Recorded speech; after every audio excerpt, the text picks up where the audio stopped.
नमस्कार, times of Swaraj में आप सबों का स्वागत है और मैं हूं संतोष सिंह।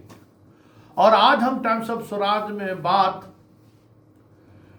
उस आंदोलन की करने जा रहे हैं जो आंदोलन नीतीश के लिए आने वाले विधानसभा चुनाव में नासूर साबित हो जाए तो कोई बड़ी बात नहीं होगी, क्योंकि जिस तरीके से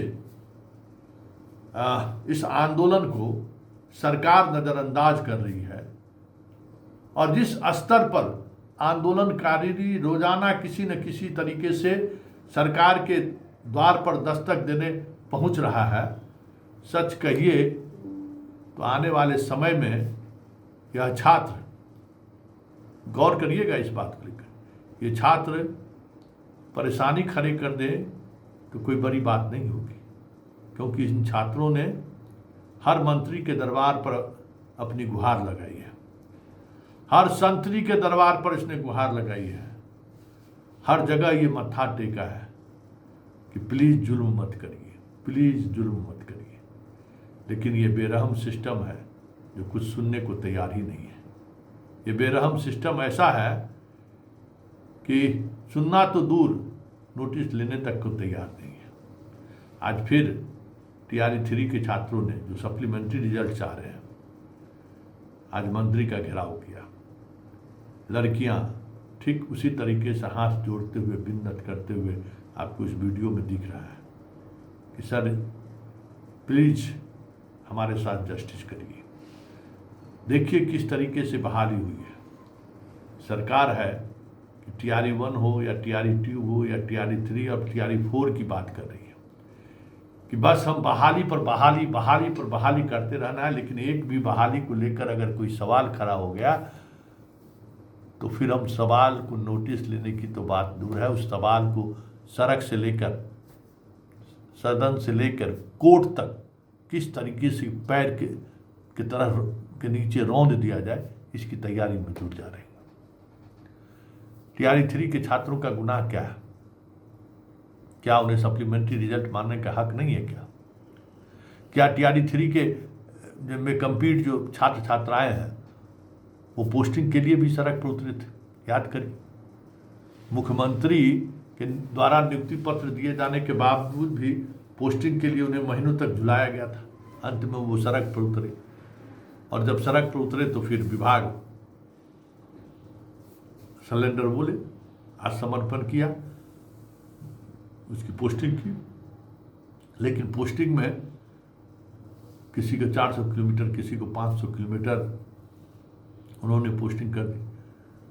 तो वहाँ भी जो जिनकी पोस्टिंग हुई है वो भी गुस्से में है कि भाई हमारे ठीक पहले वाले पोस्टिंग वाले को जब आप मेरिट के आधार पर उसकी पोस्टिंग हुई थी, उसको जब आप बदल दिए तो हमारी पोस्टिंग को भी बदल दीजिए।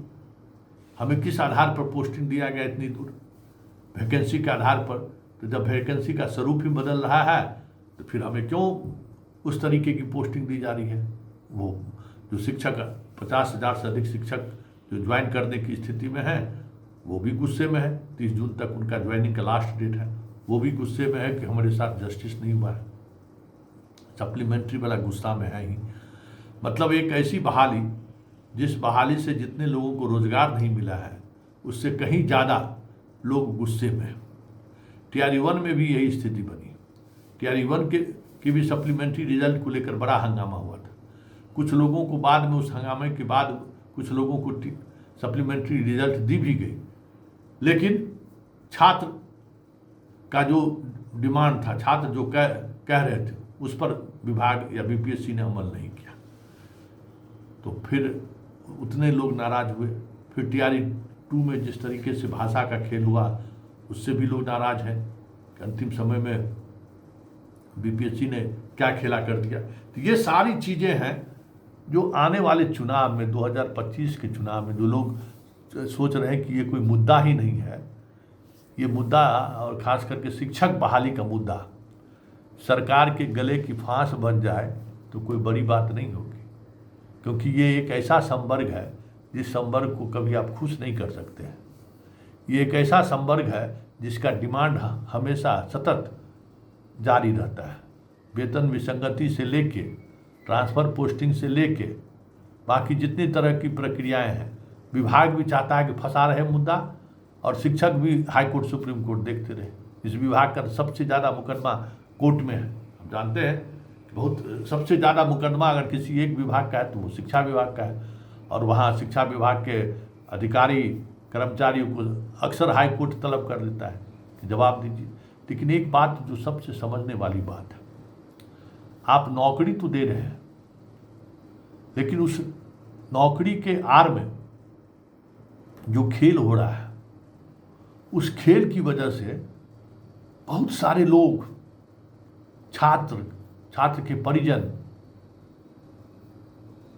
बहाली प्रोसेस से नाराज है। क्योंकि देखिए, नीतीश कुमार का यूएसपी यही था कि बहाली में पारदर्शिता, बहाली में किसी भी स्तर पर गड़बड़ी नहीं हो, और जिन लोगों को आप बहाल करना चाहते हैं उन लोगों को भी उसमें भी मेरिट का ख्याल रखा जाए, ये कोशिश पहले होती थी। लेकिन अब वहाँ ये चीज़ नहीं होने लगी है। जिस पिछड़ा या अति पिछड़े के अपॉइंटमेंट के प्रोसेस को लेकर, महिलाओं के अपॉइंटमेंट के प्रोसेस को लेकर जो चर्चाएं हो रही हैं, जो बातें सामने आ रही हैं, उससे जितना नीतीश कुमार को लाभ नहीं मिला है, लाभ जितना मिलना चाहिए कहिए, उतना लाभ आने वाले चुनाव में ना मिले तो कोई बड़ी बात नहीं होगी। क्योंकि महिलाओं के रिजर्वेशन के मामले में भी, महिलाओं के अपॉइंटमेंट के मामले में भी, महिलाओं के पोस्टिंग के मामले में भी जिस तरीके से विभाग हमेशा कुछ न कुछ नियम लाकर परेशान किया है, उससे शिक्षक समझिए कि जब से बहाल हुए हैं ये लोग, मतलब अपनी ज़िंदगी भी ये लोग नहीं जी पाया है, अपनी ज़िंदगी भी ये लोग जी नहीं पाया। अपने नौकरी का जो है ना, कहते हैं ना कि नौकरी का एक आनंद, वो आनंद भी ये लोग नहीं उठा पा रहा है। ये स्थिति है, क्या कहेंगे आनंद भी, एक आनंद भी उठाने की स्थिति में नहीं रहा। और अब फिर एक नए सिरे से तबादले का जो हो रहा है सो हो ही रहा है। चलते चलते एक बात जो हम कहना चाह रहे हैं कि TRE 1 हो, TRE 2 हो या TRE 3 हो, जिस तरीके से बहाली हुई है और बहाली में जिस स्तर पर खेल हुआ है, 2025 के विधानसभा चुनाव में इस बात को लेकर एक नए तरीके का जनमत आपको 2025 के विधानसभा चुनाव के परिणाम के बाद देखने को मिले तो कोई बड़ी बात नहीं होगी। क्योंकि पलायन, भ्रष्टाचार से कहीं बड़ा मुद्दा ये है। पलायन, भ्रष्टाचार और गवर्नेंस से कहीं ये बड़ा मुद्दा है, जहां प्रतिभावान छात्रों को लगता है कि एक साजिश के तहत हमें नौकरी से बाहर रखा गया है। प्रतिभावान छात्रों को लगता है कि ऐसे लोगों के बीच नौकरी बांटी गई है जो योग्य नहीं है। सॉल्वर गैंग हर एक परीक्षा में कहीं न कहीं इस तरीके से इन्वॉल्व रहा, जिसकी धमक अब गांव-गांव तक होने लगी है कि नीतीश के शासनकाल में एक बेहतर माहौल की तो छोड़िए, एक निष्पक्ष बढ़िया तरीके से मतलब अपॉइंटमेंट भी नहीं हो रहा है।